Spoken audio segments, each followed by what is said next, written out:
मैंने e books बनाई है कुछ फैब्रिक और बेडलिन की, ये आपके सामने आ रही होगी। और किसकी बनाई है? चावल और फैब्रिक की बनाई है, नहीं चावल और बाथरोब्स की बनाई है।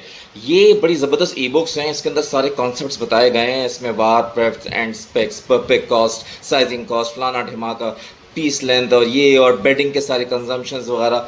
और नॉट ओनली दिस, इसके अंदर सिर्फ रिटन ट्यूटोरियल्स नहीं है बल्कि हर के अंदर देखें वीडियोस चल रही हैं। वीडियोस भी हैं, हर चैप्टर 10-12 चैप्टर्स हैं, सब के अंदर वीडियोस हैं।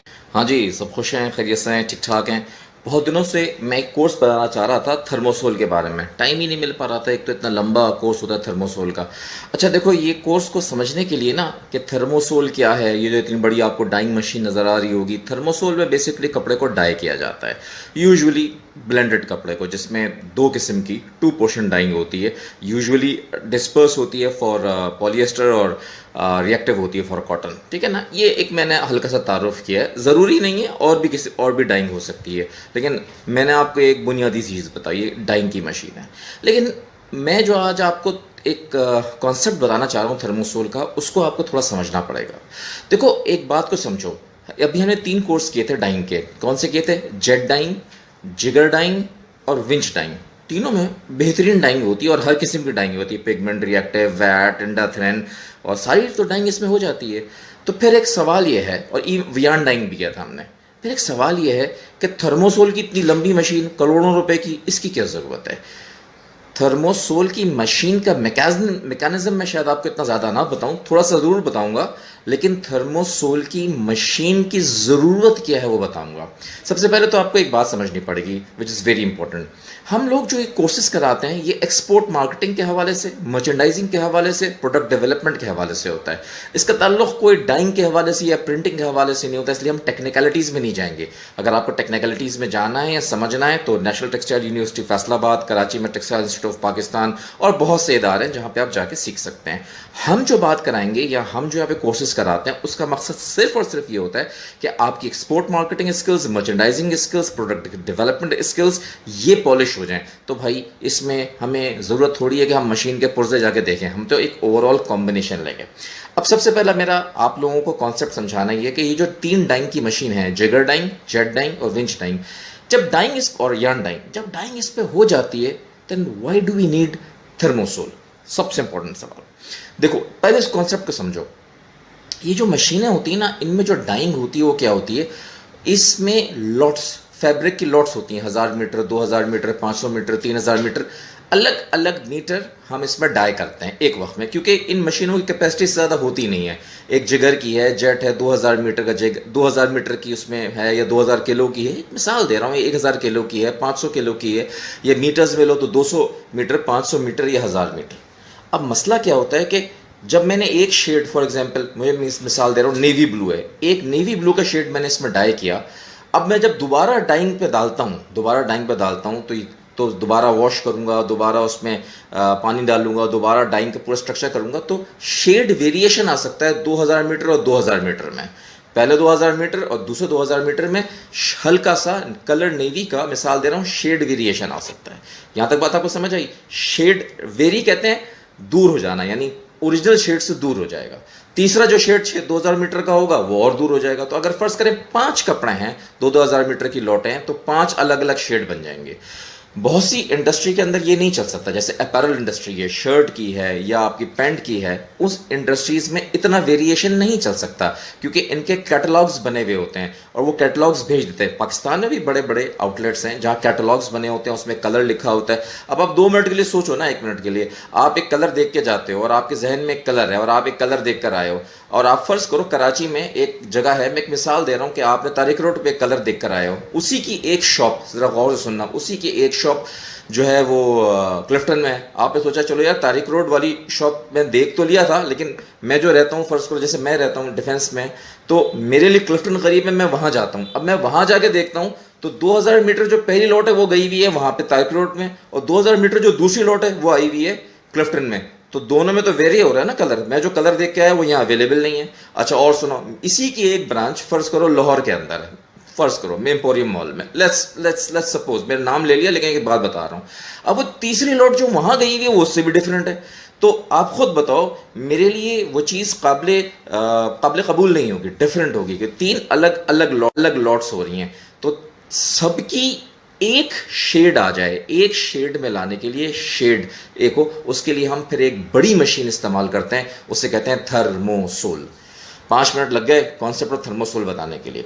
अब मैं आपको थोड़ा थर्मोसोल बताता हूँ। थर्मोसोल एक बड़ी सी मशीन होती है और इसके अंदर सारे प्रोसेसेस हो जाते हैं, कोई ऐसा मसला नहीं है।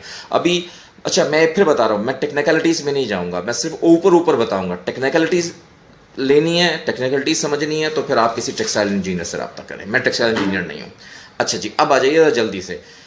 देखो इसमें होता है क्या है, सबसे पहले फैब्रिक जो है इसमें इंसर्ट होता है, इनलेट होता है, जाता है, ठीक है ना। उसके बाद अगर मैं गलत नहीं हूं तो चूंकि ये मर्सराइजिंग से बाहर आता है तो फैब्रिक गर्म गर्म होता है, तो डायरेक्टली अगर डाइंग की तरफ चला जाए तो वो डाइंग के शेड को खराब कर सकता है क्योंकि गर्म होता है ना। तो इसको अगर मैं गलत नहीं हूं तो कूलिंग रोलर्स के ऊपर से गुजारा जाता है जहां इस फैब्रिक को थोड़ा ठंडा किया जाता है, ठीक है ना।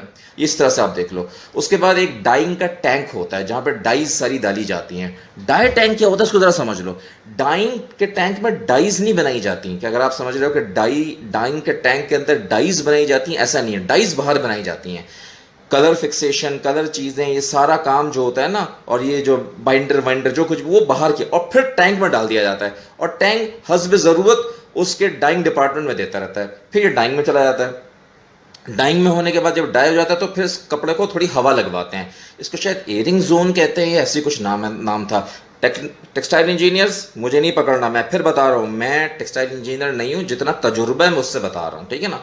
ये टेक्सटाइल इंजीनियर्स पूरी उल्टी सीधी बातें करते हैं ना, दिल दुखता है यार। अच्छा, उसके बाद वो शायद एयरिंग जोन में आता है जहाँ पे थोड़ी हवा लगती है। उसके बाद फिर ये कूल होता है, ठंडा होता है। उसके बाद ये क्यूरिंग में जाता है। क्यूरिंग में नहीं, हाँ, एयरिंग जोन होता है, उसके बाद ये क्यूरिंग में जाता है। क्यूरिंग में क्या होता है, इसको कलर को पक्का किया जाता है। हीट होती है ना, हीट से, खूब गर्मी से इसके कलर को पक्का किया जाता है और उसके बाद क्यूरिंग से निकालने बस को जे बॉक्स में डाला जाता है। अच्छा, अब जरा समझना, देखो जे बॉक्स क्या जाए, जे बॉक्स एक जगह है जहां पे इसको रखा जाता है फैब्रिक को, ठीक है ना। 3, 4, 5 हज़ार मीटर रखा। सवाल ये है कि जो पीछे जो बैचर लगा हुआ है, ये नजर आ रहा है बैचर आपको, इसे बैचर कहते हैं भाई, इसकी भी तो लिमिटेशन है। इसमें भी तो 2,000, 3,000, 5,000 मीटर ज्यादा नहीं आएगा ना। तो मुझे नेक्स्ट बैचर चेंज करना होगा, अगला बैचर लगाना होगा। तो जब मैं इस बैचर को हटाऊंगा, अगला बैचर लगाऊंगा, तो 2 फैब्रिक की लॉट बन गई। पहला वाला लॉट अलग चला गया और दूसरी वाली लॉट अलग आ रही है। कॉन्सेप्ट को समझना बहुत इंपॉर्टेंट बता रहा हूं। पहले वाली फैब्रिक की लॉट अलग चले गई, दूसरे वाले फैब्रिक की लॉट अलग जा रही है। फिर वही मसला आएगा शेड वेरिएशन का, 2 अलग अलग लॉटें बनती हैं। इसमें ऐसा नहीं होता। जे बॉक्स वो जगह है जहां पे इसके फैब्रिक को स्टोर किया जाता है, कूल किया जाता है, ठंडा किया जाता है, रखा जाता है, ठीक है ना। पीछे से बैचर चेंज कर देते हैं और नया बैचर का नया फैब्रिक लगा देते हैं और वो इसी प्रोसेस से आता है और इससे कनेक्ट हो जाता है। अब एक ही शेड कंटिन्यूस चलेगा। तो अब एक बैचर में फॉर एग्जांपल 5,000 मीटर है और मैं 20 बैचर भी लगाऊं 1,00,000 मीटर है, तो शेड कंटिन्यूस चलेगा। शेड में कोई फर्क नहीं आएगा, शेड बिल्कुल स्पीड से निकल जाएगा, ठीक है ना। तो इसका एक छोटा सा मैकेनिज्म है। अब मैं आपको एक असाइनमेंट दे रहा हूं, किसी टेक्सटाइल इंजीनियर से बैठ के ये सारी बातें पूछ लो जो बता रहा हूं। देखो ये बातें मैं बड़े आराम से आपको बता सकता हूँ, लेकिन टेक्सटाइल इंजीनियर सही बात कहते हैं। कभी कभी वो लोग जरा मुझे उल्टी सीधी बातें करते हैं, लेकिन बात सही करते हैं। वो ये कहते हैं कि आप चूंकि इंजीनियर नहीं हो, you don't know about machines, you don't know about mechanism, तो आप इसके डीप में नहीं जाया करो। तो मैं नहीं जा रहा, लेकिन मैं आपको एक असाइनमेंट दे रहा हूँ, या आप किसी टेक्सटाइल इंजीनियर से पूछ लीजिएगा। देखो सबसे पहले फैब्रिक इनलेट होती है, ये सब आपके सामने आ रहा है। फिर जे बॉक्स होता है, फिर डाई पैडिंग होती है जहाँ डाइंग वगैरह होती है। फिर VTGR एयरिंग जोन, मैंने कहा था थोड़ी हवा लगवाते हैं, उसको नेचुरल हवा लगवाते हैं, ये जोन होता है। फिर IR ड्रायर होता है, हाँ ड्रायर रह गया था कि इसमें ड्राई किया जाता है। और फिर ड्राइंग यूनिट होता है। ये 2 किस्म के 2-3 ड्राइंग यूनिट्स होते हैं जिसके अंदर ड्राई किया जाता है। वो मेरे जहन से निकल गया था। ड्राई का मतलब है उसको सुखाया जाता है, गीला होता है ना। उसके बाद क्योरिंग कहते हैं कलर पक्का करने को, एकदम पक्का कलर करने को क्योरिंग प्रोसेस है। फिर कूलिंग सिलेंडर्स है, अब जब बाहर निकल गया तो ठंडा करते हैं फैब्रिक को, और उसके बाद क्या है, फिर जे बॉक्स में रखते हैं ताकि जो दूसरा बैचर लग रहा है उससे कनेक्ट कर जाए और फैब्रिक आउटलेट, फैब्रिक बाहर निकल आया। ये मेरा आपको असाइनमेंट है। अब आप किसी भी टेक्सटाइल इंजीनियर को पकड़ लीजिएगा और उससे ये कहिएगा कि भाई मुझे ये ज़रा सिखाओ। ओके गाइज, ये मेरा टेक्सटाइल की यूट्यूब चैनल है। इसे क्या करना है, लाइक करना है, सब्सक्राइब करना है, अपने दोस्तों में शेयर करना है और मुझे मशहूर करना है। गाइज देखो, अपना खास ख्याल रखो। और आज हमारा डाइंग का पूरा कोर्स हो गया है। अब हम इंशाल्लाह स्टार्ट करेंगे लैब टेस्टिंग, और लैब टेस्टिंग के बाद हम करेंगे, क्या करेंगे, फिनिशिंग करेंगे। और फिर मोस्ट प्रॉब्ली अक्टूबर नवंबर 2021 में इंशाल्लाह हो जाएगा। ठीक है, तो गाइज अपना खास ख्याल रखें।